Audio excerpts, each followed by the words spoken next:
لا إله إلا الله وحده لا شريك له أشهد أن محمدا عبده ورسوله صلوات ربي وسلامه عليه وعلى آله وأصحابه ومن سار على نهجه واستنى بسنته إلى يوم الدين. Alhamdulillah, puji syukur kita haturkan kehadirat Allah Subhanahu wa Ta'ala. Pagi ini kembali kita lanjutkan kajian dengan membaca kitab Fadlul Islam. Berikutnya kita akan membaca hadis dari Abu Hurairah radhiyallahu anhu. Masih di bab tentang tafsir Islam, penjelasan apa itu. Wa fihi an Abi Hurairah radhiyallahu anhu marfu'an. Dan berkaitan dengan tafsir Islam, penjelasan tentang Islam. Ada hadis dari Abu Hurairah radhiyallahu anhu secara marfu'. Siapa nama Abu Hurairah? Abdurrahman bin Sakhr ad-Dawsi, menurut pendapat yang masyhur. Al-muslimu man salimal muslimuna min lisanihi wa yadihi. Muslim yang sejati adalah orang yang dimana muslim yang lain selamat dari lisan dan gangguan tangannya. Wal muhajiru man hajara ma nahallahu anhu. Dan orang hijrah yang sejati adalah orang yang hijrah meninggalkan apa yang Allah larang. Sudah belum ini? Belum. Baik. Dalam hadis ini Rasulullah SAW mendefinisikan seperti apa Muslim itu. Muslim itu orang yang dimana orang lain merasa aman darinya. Sehingga saudara kita aman, tetangga kita aman, keluarga kita aman, siapapun yang ada di sekitar kita aman dari kita. Didefinisikan oleh Nabi SAW, man salimal muslimun, orang yang dimana kaum muslimin yang lain selamat dari gangguan lisan dan tangan. Sumber gangguan paling banyak itu apa, Pak? Lisan dan tangan. Maka ketika dia tidak ganggu orang lain, baik berkaitan dengan hartanya, berkaitan dengan darahnya, atau berkaitan dengan kehormatannya, berarti itulah seorang muslim. Maka muslim, dia tidak akan merugikan orang lain. Karena itu Nabi SAW sampai menyebut orang yang suka mengganggu orang lain sebagai manusia yang tidak beriman. Beliau pernah bersabda, Wallahi la yu'min, wallahi la yu'min, wallahi la yu'min. Demi Allah tidak beriman, demi Allah tidak beriman, demi Allah tidak beriman. Diulangi sampai 3 kali. Man hum ya Rasulullah? Siapakah orang yang seperti itu ya Rasulullah? Yang sampai disebut tidak beriman. Lalu kata beliau, man la ya'manu jaruhu bawa'iqah. Orang yang dimana tetangganya tidak bisa merasa aman dari gangguannya. Karena ada sebagian di antara kaum muslimin, KTP-nya muslim. Kalau pemilik rumah ini sedang safar, pemilik rumah ini sedang tidak ada di rumah, mereka itu deg-degan. Jangan-jangan nanti sandalku hilang. Jangan-jangan nanti bunga saya hilang. Hilang kembang. Dulu kan bunga itu mahal ya, Pak. Pas zaman apa namanya, Pak? Apa namanya dulu? Enggak, nama aneka bunga itu? Anthropoda. Anthurium Bonaparte. Ya, dulu ada orang yang mereka senang dengan koleksi-koleksi bunga. Sampai harganya mahal. Sehingga bunga ditaruh di luar, hilang. Jangan-jangan nanti manukku hilang. Nah, kadang naruh manuk di luar. Dia ngerawat burung. Gue hilang gimana? Takut karena gangguan siapa? Tetangganya. Ternyata pelaku dari semua kejahatan itu adalah orang yang tidak jauh dari dia. Manusia seperti ini divonis oleh Nabi SAW. Wallahi la yu'min, wallahi la yu'min. Demi Allah tidak beriman, demi Allah tidak beriman. Terkadang ada orang yang tidak ganggu harta orang lain. Tapi dia suka ganggu kehormatan orang lain.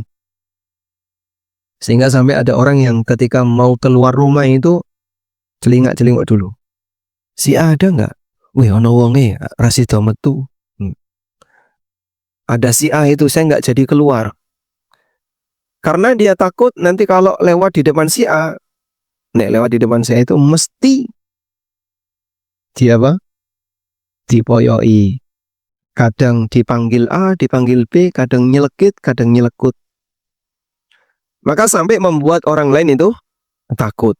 Manusia seperti ini dinyatakan oleh Nabi SAW tidak beriman. Karena dia suka ganggu orang lain. Oleh karena itulah, mohon diwaspadai ya. Semua bentuk gangguan terhadap orang dekat kita, tetangga kita yang ada di lingkungan, tetangga yang ada di tempat kerja, tetangga yang ada di dan seterusnya, itu semuanya tetangga. Terutama tetangga lingkungan, tetangga tempat kerja yang interaksinya sering. Maka yang kayak gini hati-hati, jangan sampai kita suka ganggu. Ada ibu-ibu ya, lagi kumpul bareng dan mereka berada di luar rumah, nggak pakai jilbab. Ya. Begitu Ustadz lewat, langsung pelper. Masuk ke dalam rumah masing-masing. Ustadz lewat. Ini Ustadz ganggu nggak?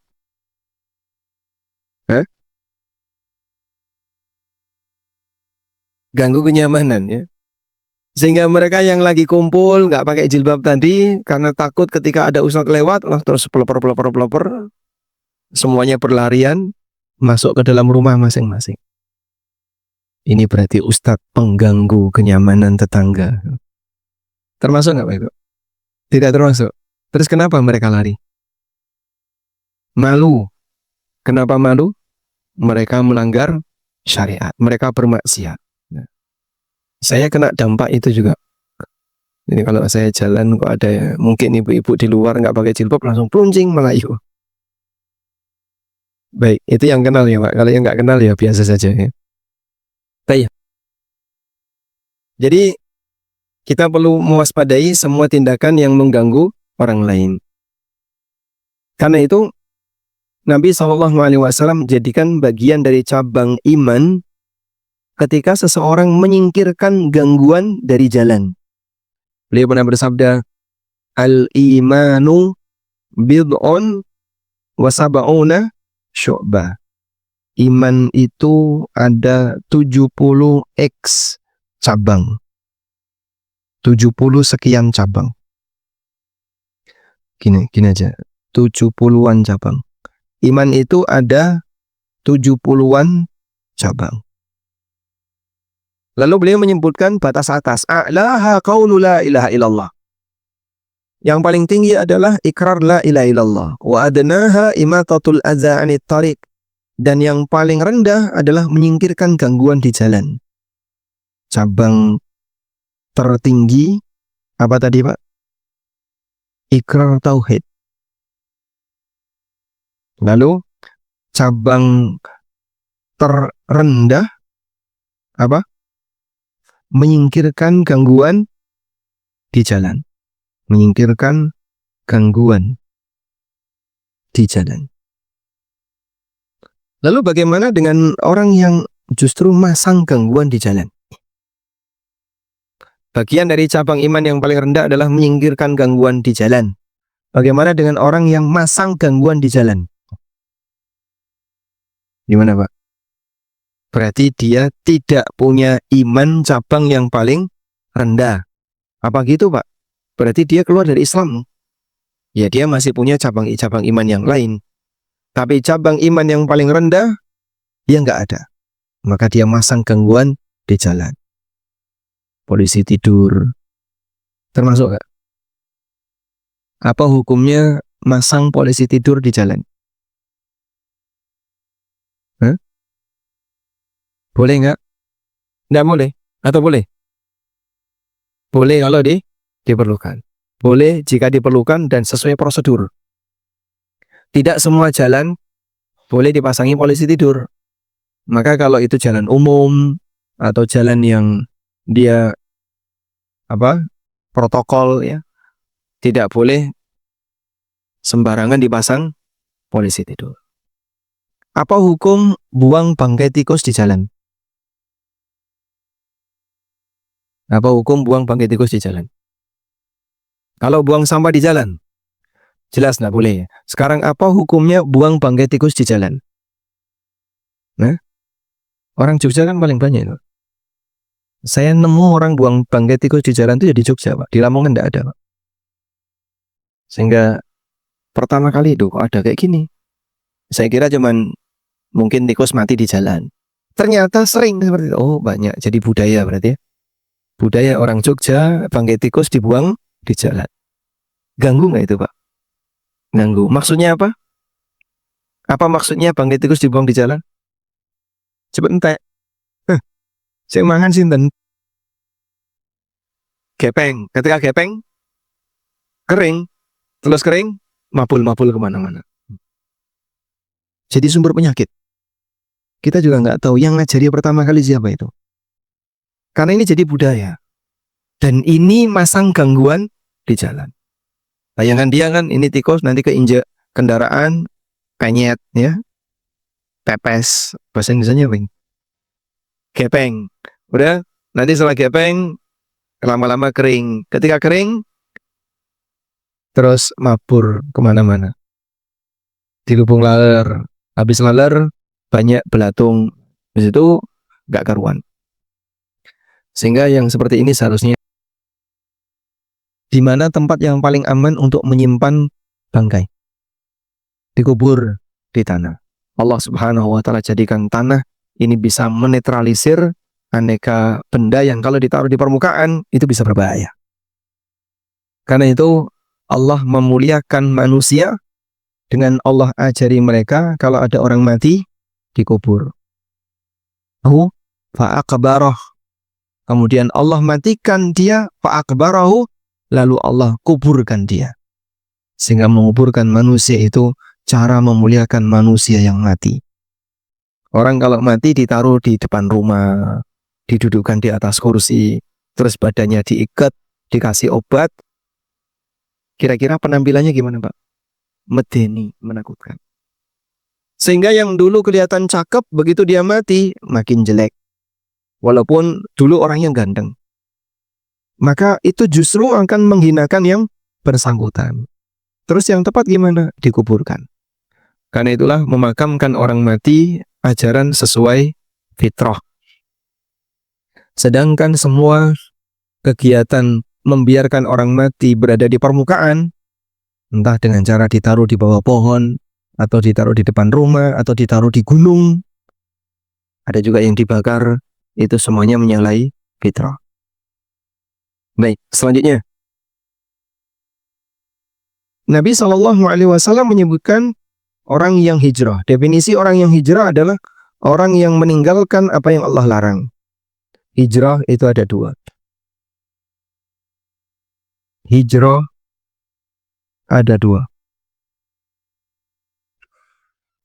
Yang pertama adalah hijrah tempat. Hijratul makan. Hijrah tempat berarti meninggalkan daerah. Meninggalkan daerah yang buruk ke daerah yang baik. Definisi daerah yang buruk adalah daerah yang memotivasi orang untuk bermaksiat. Baik dengan cara melanggar aturan atau meninggalkan perintah. Baik dengan cara melanggar larangan atau meninggalkan perintah. Contohnya, Pak, ya semua tempat maksiat, di mana seseorang ketika di situ dia nggak bisa bergerak kecuali harus bermaksiat. Maka dia harus hijrah dari daerah itu, meninggalkan daerah itu. Dan ini bagian dari bukti taubat. Bagian dari bukti taubat. Sehingga buktikan keseriusan taubatmu dengan meninggalkan tempat yang buruk ke tempat yang baik. Konteks yang lebih luas, Termasuk di antaranya, yang ini bagian dari makna hijrah karena tempat, adalah meninggalkan komunitas. Meninggalkan komunitas yang buruk. Sehingga ada sebagian orang yang terkadang dia bertahan dalam praktek maksiat karena gesekan, disebabkan karena kumpulane wong elek, kumpul dengan orang yang bermasalah, akhirnya dia ikut-ikutan bermasalah. Misalnya apa? Komunitas orang yang suka judi mancing, atau komunitas orang yang suka mendem dan seterusnya. Dan ternyata pengaruh komunitas ini paling dominan yang menghalangi orang untuk hijrah. Banyak sekali testimoni mereka yang hijrah dari tindakan-tindakan yang buruk itu sampai nggak berani ketemu temennya. Aku kalau ketemu itu, wah, komentar mereka, wah, sekarang sudah bau surga, sekarang sok suci ya, sudah nggak akrab lagi dengan kita, sekarang sudah beda sendiri, kok kamu kok beda lah, dan seterusnya. Nah, itu cara mereka untuk mempertahankan komunitas adalah ketika ada yang taubat, itu diserang dengan aneka komentar-komentar tadi. Maka meninggalkan komunitas yang buruk dan dia berpindah ke komunitas yang baik, ini bagian dari konsekuensi hijrah dan itu bukti taubat. Ada orang yang pernah membunuh 99 nyawa, 100 kurang 1. Lalu setelah itu dia pengen bertobat. Kemudian dia tanya kepada ahli ibadah, apakah saya punya pintu tobat? Apakah ada peluang tobat bagiku? Kau dosanya apa? Aku telah membunuh 99 orang. Kemudian ahli ibadah ini, karena dia main perasaan, dia kemudian mengatakan, gak ada pintu taubat bagimu. Kalau sudah sampai membunuh 99 nyawa, itu dosanya besar sekali, gak mungkin kau akan diterima taubatnya. Akhirnya dia sedih. Terus emosi. Ketika emosi, si ahli ibadah tadi dibunuh. Sehingga genap sekarang jadi berapa? 100. Penutupnya adalah membunuh ahli ibadah. Keresahan itu muncul kembali. Dan dia ingin bertobat kepada Allah. Akhirnya dia tanya. Bingung dia. Saya harusnya tanya ke siapa? Terus diarahkan. Coba kamu tanya kepada ahli ilmu itu. Seorang rahib yang dia paham tentang isi dari Taurat. Maka bertanyalah orang ini kepada si rahib. Kemudian sang rahib ini mengatakan, tidak ada yang berhak untuk menghalangimu bertobat. Kau punya kesempatan untuk bertobat. Tapi, disitulah keseimbangannya. Manusia itu diuji dan dilulu, tapi, ada tapinya. Tapi, syarat inilah yang kemudian membuktikan keseriusan. Sehingga kalau misalnya ada orang yang bilang, aku sudah banyak dosa, apakah aku bisa jadi orang baik? Bisa, syaratnya. Karena kalau cuma dimotivasi saja, bisa jadi dia akan bertahan dalam maksiat dan tidak ada perubahan. Salah popo, yang penting sholat. Nah, terus pokoknya yang penting sholat. Boh, kue yang diskotik, mendem yang penting sholat. Bukan yang penting sholat. Meninggalkan maksiat itu salah satu di antara syarat agar seseorang bisa disebut bertobat. Ya, makanya prinsip sebagian tokoh agama yang kadang berdakwah di kafe, di klub-klub malam dan seterusnya, yang penting sholat. Yang penting sholat gimana? Yang penting sholat tapi tidak ada penekanan untuk meninggalkan maksiat. Zina yang penting sholat, mendem yang penting sholat. Nanti rusak semua. Sehingga sejatinya ya yang datang ke kafe tadi justru malah menjadi alat pembenar untuk mempertahankan pelanggaran di tempat itu. Oh, ini aja mau datang ke sini dan dia menghibur kami. Akhirnya jadi lelaki penghibur yang ditemani wanita penghibur. Baik. Kemudian setelah orang ini dikasih tahu bahwasanya kau punya pintu taubat, tapi syaratnya kan berpindah ke negeri yang baik. Di sana ada orang-orang yang beribadah kepada Allah Bergabunglah kamu bersama mereka agar kau bisa beribadah kepada Allah. Maka keluarlah orang ini dari negeri yang buruk tadi menuju negeri yang baik. Dan dia meninggal di mana? Di jalan. Dia meninggal di jalan. Lalu ada dua malaikat yang turun untuk berebut mengantarkan orang ini. Yang satu malaikat rahmat, yang satu malaikat adab. Sehingga ini lebih dekat kemana? Ke adab atau ke rahmat? Mereka berebut. Sampai Allah Subhanahu wa Ta'ala turunkan malaikat sebagai penengah untuk jadi bukti mana yang lebih benar pendapatnya. Malaikat penengah ini kemudian membuat kesimpulan gimana? Coba kalian ukur jarak orang ini, mana yang lebih dekat? Apakah lebih dekat ke kampung yang baik atau lebih dekat ke kampung yang buruk? Kemudian Allah Subhanahu wa Ta'ala memendekkan jarak ke kampung sehingga dia dibawa oleh malaikat rahmat. Ini orang bertaubat tapi belum selesai menjalankan konsekuensi taubat. Dan taubatnya diterima. Menjalankan konsekuensi taubatnya tadi gimana? Disuruh hijrah, meninggalkan kampung yang buruk ke kampung yang baik. Belum sampai tujuan sudah mati. Tapi tobatnya sudah diterima. Bapak kalau mau tobat, ada syaratnya Pak. Apa syaratnya? Dana riba yang Bapak punya harus dikeluarkan. Tapi saya nggak punya uang sebanyak itu. Kalau begitu dicicil. Nyicil dia. Nyicil, di tengah dia nyicil, mati. Belum sempat mengeluarkan semuanya. Maka orang ini insya Allah tobatnya diterima. Karena dia sudah menjalankan konsekuensi taubat, tapi belum selesai, lalu dia wafat. Yang kedua adalah hijrah perbuatan. Hijrah perbuatan. Hijrah perbuatan bentuknya adalah meninggalkan apa? Sesuatu yang haram.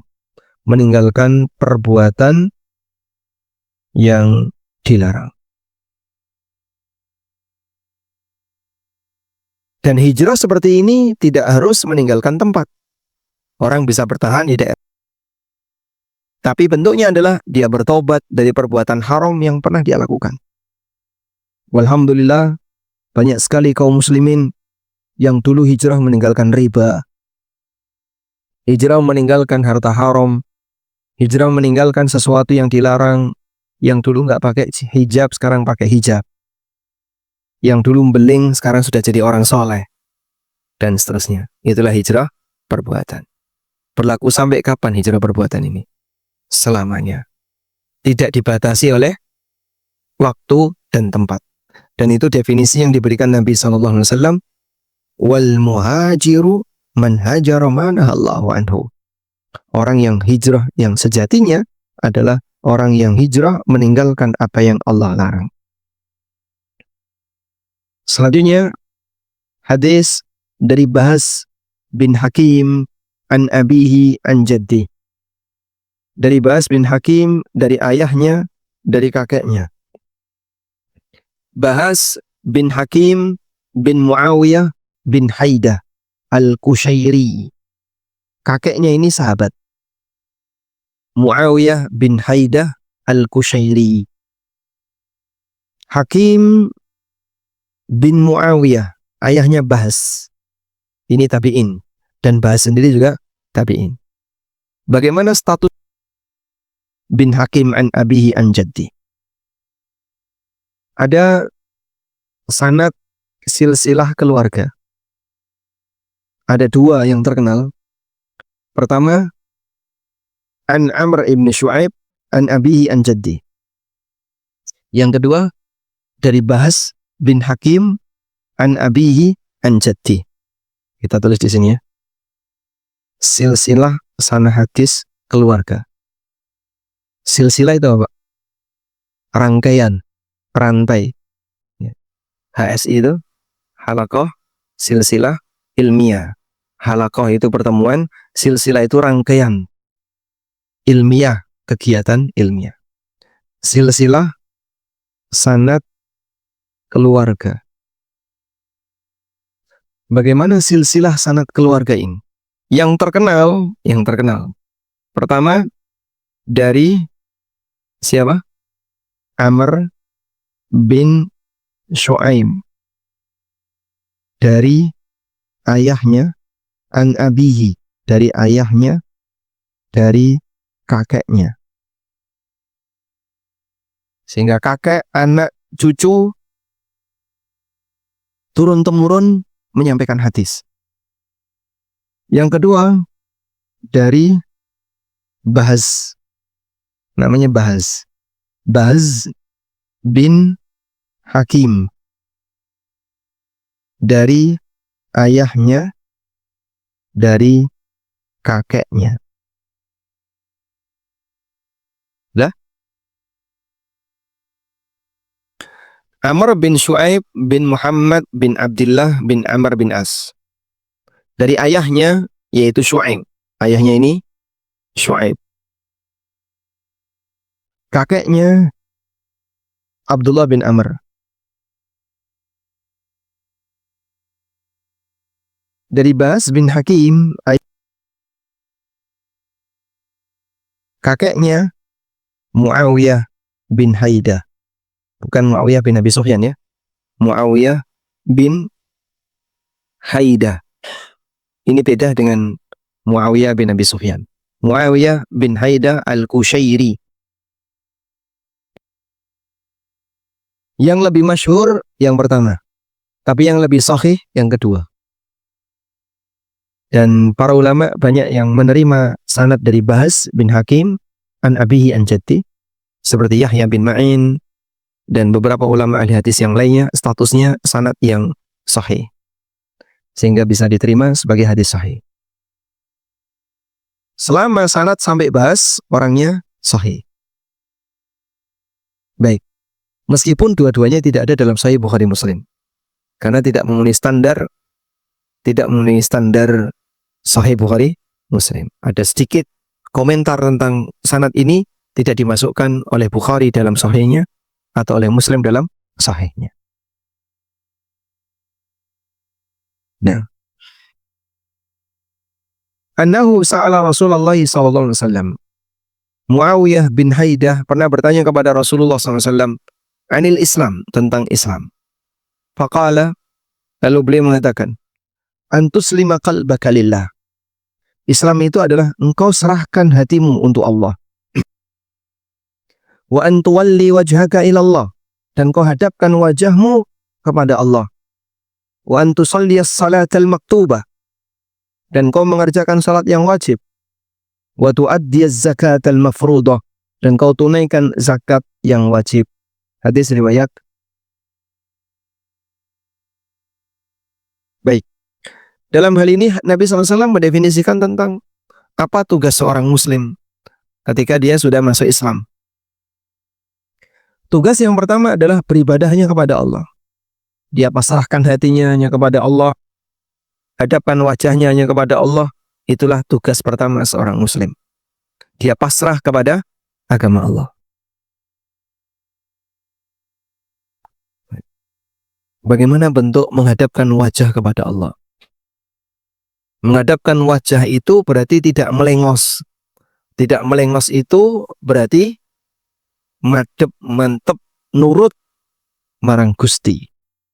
Sehingga mau diperintahkan apapun, siap untuk mentaati. Kalau nunduk gini gimana, Pak? Nah, itu merem lah itu ya. Beda lagi. Apalagi kajian bar subuh, Masya Allah.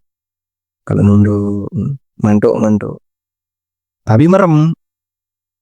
Mantuk itu apa maksudnya? Ngantuk atau ngerti? Aku ngerti. Kadang kan ada yang merem karo ngantuk. Tawadhu, betul sekali ya. Orang ngantuk itu tawadhu. Baik. Lalu beliau sebutkan kewajiban agama. Wa antusalliyas shalah, dan kau kerjakan salat yang wajib. Wa tu'addiyaz zakat al-mafruḍah, dan kau tunaikan zakat yang wajib. Kenapa beliau tidak menyebutkan puasa? Yang beliau sebutkan salat dan zakat. Banyak sekali sholat digandengkan dengan zakat. Bukan berarti kewajiban rukun Islam hanya sholat dan zakat saja. Rukun Islam masih ada puasa dan haji yang tidak disebutkan di sini. Disebutkan sholat dan zakat karena sholat ini mewakili ibadah gerakan, ibadah amaliyah yang paling afdol. Zakat ini adalah ibadah harta yang paling afdol. Maka dalam diri seorang hamba itu unsurnya cuma dua itu. Kalau nggak fisiknya, hartanya. Sehingga kita beribadah kepada Allah dengan mencurahkan aktivitas fisik, dan kita juga beribadah kepada Allah dengan memberikan harta yang kita punya. Berarti kurang lebih ini semakna dengan rukun Islam, meskipun tidak disebutkan secara keseluruhan. Nah, wa an Abi Kilabah an rajulin min ahli Syam an abihi, dan dari Abu Kilabah, dari seseorang penduduk Syam, dari ayahnya, annahu sa'ala Rasulullah sallallahu alaihi wasallam, bahwa beliau pernah bertanya kepada Rasulullah sallallahu alaihi wasallam, mal Islam, apa yang dimaksud dengan Islam? Faqala, lalu Nabi SAW bersabda, antuslima qalbaka lillah, kau pasrahkan hatimu hanya kepada Allah, wa ayyaslamal muslimuna min lisanika wa yadik, dan Islam itu adalah ketika kau selamat dari gangguan lisan dan tanganmu. Ketika kaum muslimin selamat dari gangguan lisan dan tanganmu. Qala, lalu orang ini bertanya lagi, ayul islami afdal, Islam seperti apa yang paling afdal? Qala, jawab Nabi SAW, al-imanu billah, yang kuat imannya kepada Allah. Qala wa mal imanu billah, lalu apa makna iman kepada Allah? Qala, beliau bersabda, antu'mina billahi wa malaikatihi wa kutubihi wa rusulihi wal yaumil akhir wal ba'si ba'dal maut. Engkau beriman kepada Allah, para malaikatnya, kitab-kitabnya, rasul-rasulnya, dan hari akhir, serta kebangkitan setelah mati. Kok nggak ada qadha dan qadar, Pak? Ya, di sini tidak disebutkan, tapi bukan berarti tidak ada. Karena Nabi SAW memberikan penjelasan itu tujuannya untuk penekanan, terutama bagi yang bersangkutan yang mungkin dia punya pelanggaran di bagian itu. Nah, berarti sekarang Anda bisa lihat, beriman kepada Allah itu meliputi 6 rukun, 5 rukun iman yang lainnya. Karena itu konsekuensi. Kalau kau beriman kepada Allah, harusnya yang Allah. Dan kau harus beriman dengan para rasul yang Allah utus. Kau harus beriman dengan para malaikat yang Allah ciptakan khusus untuk melakukan tugas sesuai yang Allah berikan kepadanya. Karena kau beriman kepada Allah, kau harus beriman kepada hari akhir. Karena Allah Ta'ala akan membangkitkan kau di hari akhir.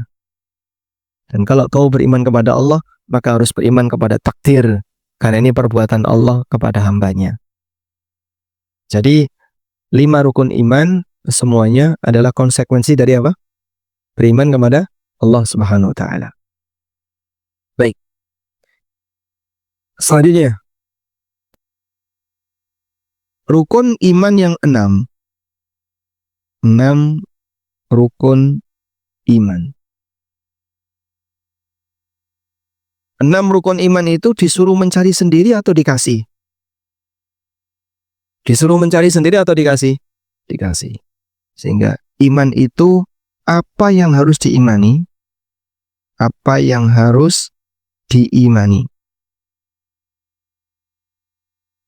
Ini diberi oleh Allah. Kok bisa, Pak, diberi oleh Allah? Ya, Anda membaca Al-Quran, ada teks tentang rukun iman, kemudian hadis Nabi SAW yang menjelaskan rukun iman, itu adalah petunjuk yang diberikan oleh Allah. Apa yang harus aku imani?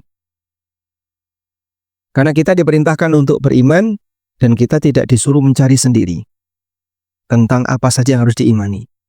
Wahai wong mukmin, berimanlah kamu. Ya Allah, lalu apa yang harus aku imani? Quran dewe. Nah, kalau semuanya disuruh nyari sendiri, gimana kira-kira? Ada 100 kepala, ada 100 iman yang berbeda. Karena nyari sendiri. Maka iman itu diberi oleh Allah, tidak nyari sendiri. Masya Allah. Udah ngantuk Pak? Mulai blurut nih. Sudah? Jika ada iman yang dia nyari sendiri, pasti beda Pak. Nanti berantakan. Maka ketika ilmu kalam itu, filsafat Yunani itu diterjemahkan ke dalam bahasa Arab, lalu jadilah ilmu kalam. Orang belajar akidah pakai pendekatan ilmu kalam. Terlahirlah banyak sekali sekte-sekte. Mu'tazilah, terus sekte Kullabiyah, Maturidiyah, terus apa lagi? Karomiyah, Jahmiyah, kemudian Qadariyah, Jabariyah. Nah itu semuanya berangkat dari seperti ini. Dia menyusun akidah tapi berdasarkan pemahaman logika dia. Akhirnya nyari sendiri. Maka pecah jadi berkeping-keping. Mau sampai kapan itu? Belum lagi nanti turunannya. Mu'tazilah ada turunannya. Mu'tazilah versi ini, versi ini, versi ini. Nanti Kullabiyah, Maturidiyah juga beda lagi. Nah, seperti itu kondisi masyarakat. Ketika akidahnya tidak bersumber dari Al-Quran dan hadis, tapi bersumber dari logika. Baik. Selanjutnya. Semua berita yang gaib, semua berita tentang hal gaib. Berita tentang hal gaib itu apa saja? Banyak sekali. Semua berita tentang hal gaib ini kembalinya adalah 6 rukun iman tadi. Semuanya muaranya adalah 6 rukun iman. Jadi Anda beriman, misalnya Anda percaya tentang tanda hari kiamat, itu berkaitan dengan apa? Iman kepada hari akhir. Anda beriman kepada apalagi misalnya tugas malaikat, itu bagian dari turunan iman kepada para malaikat dan demikian. Maka rukun iman ini porosnya, sedangkan yang lain itu cabang-cabangnya. Wallahu alam. Karena jamaah kayaknya sudah nggak kuat. Masih kuat? Baik. Kita cukupkan sampai di sini sebagai pengantar. Insya Allah di pertemuan berikutnya kita masuk bab baru. Babun ala wa may yabtaghi ghairal islami dinan fala yuqbala minhu. Bab Allah tidak menerima agama kecuali Islam. Demikian wassallallahu ala nabiyyina Muhammadin wa ala alihi wa sahbihi wasallam.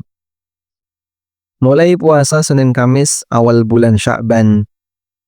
Apakah setelah tanggal 15 Sya'ban masih boleh puasa? Karena bulan-bulan sebelumnya tidak puasa. Senin Kamisnya mulai dari awal Sya'ban. Jika dia puasa Senin Kamis mulai dari awal Sya'ban, niatnya adalah untuk memperbanyak puasa di bulan Sya'ban, dan itu sudah dimulai dari awal Sya'ban. Maka kalau sudah masuk pertengahan Sya'ban, tetap boleh dilanjutkan. Wallahu a'lam.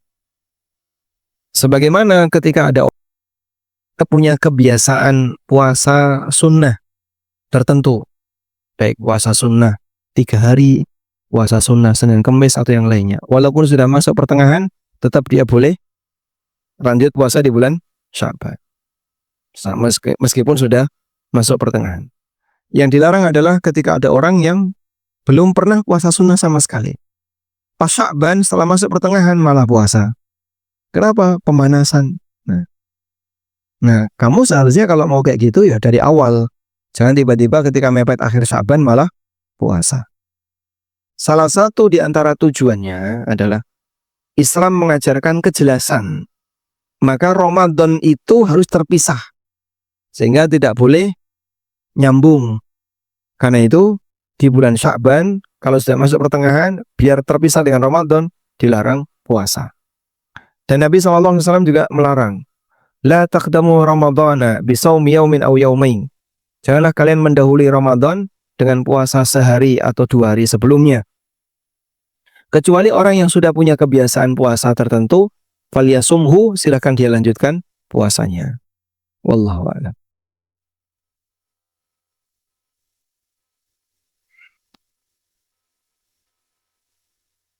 Assalamualaikum. Waalaikumsalam.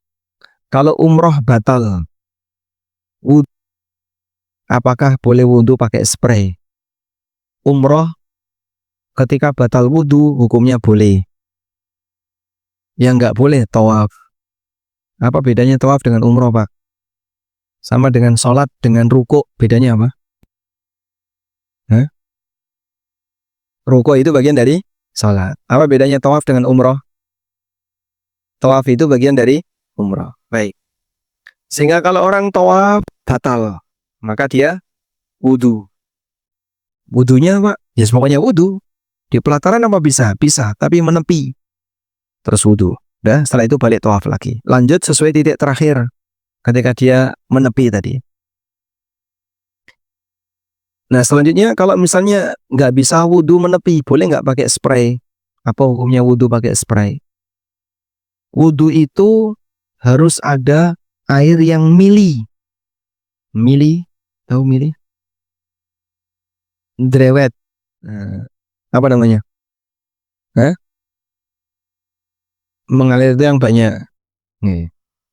Kalau cuman dikit-dikit berebes mili nangis.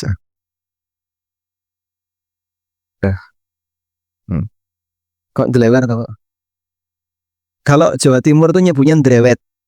Drewet itu kalau misalnya ada air sedikit, ya, ada air sedikit yang mengalir, ini drewet. Nah wudhu itu harus ada itu. Makanya definisinya mencuci, faghsilu wujuhakum. Kalau air nempel di muka terus kita usap, nah ini mengusap. Nah, jadi kira-kira kalau pakai spray bisa nggak air itu jumlahnya banyak? Kalau bisa, boleh. Ya, sehingga dia semprot sebanyak-banyaknya terus sampai ngalir-ngalir, nah itu bisa. Itu bisa disebut wudhu. Karena wudhu itu perintahnya cucilah wajahmu, cucilah tanganmu sampai siku, usap kepala. Nah kalau usap, titik air yang ada di tangan, ya, ini dipakai untuk mengusap. Sehingga kalau ada, nah, ini akan ada titik air, nggak kelihatan ya. Kelihatan, kalau yang offline kelihatan. Titik air ini yang digunakan untuk mengusap. Sedangkan mencuci berarti harus ada air menggenang terus dipakai untuk nyuci. Nah, bagaimana cara mengembalikan uang yang terpakai waktu